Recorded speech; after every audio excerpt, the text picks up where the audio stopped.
Dudes, everyone, welcome back, man. Thank you guys so much for tuning in. As you see in the description, we got a supercar race going down today, man. I've been anticipating this for about a year and a half since my really good buddy, I've known probably about 8 years since he got this car. We've not been able to meet up and get this race going.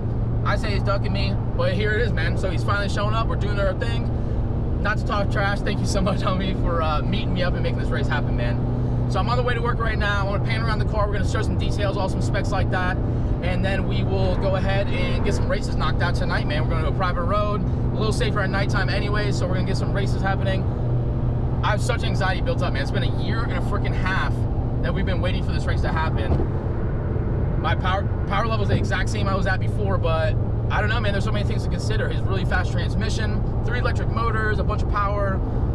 I don't know, man. I don't know. What do you guys think? Comment in the section below if you want to before this race happens to see who's going to win this thing. But I'm super pumped up. I haven't seen many NSXs. I try to watch like a million races on NSXs, and it was like impossible to find any good things in comparison that I could do. So a couple of GTRs they race and stuff like that, but nothing I was like really feeling solid about. So I have no freaking clue who's going to win this race tonight.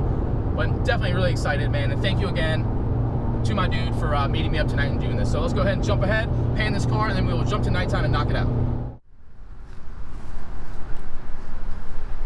Alright, dudes, and this is it, man. Finally happening. We got the old NSX out here. I've barely seen any of these races, so I'm super freaking pumped. Yep, the old V6 twin turbo, 3 electric motors, 2 in the front, 1 in the back, 9-speed double clutch. I think the double clutch, but this is it, man. I'm super excited.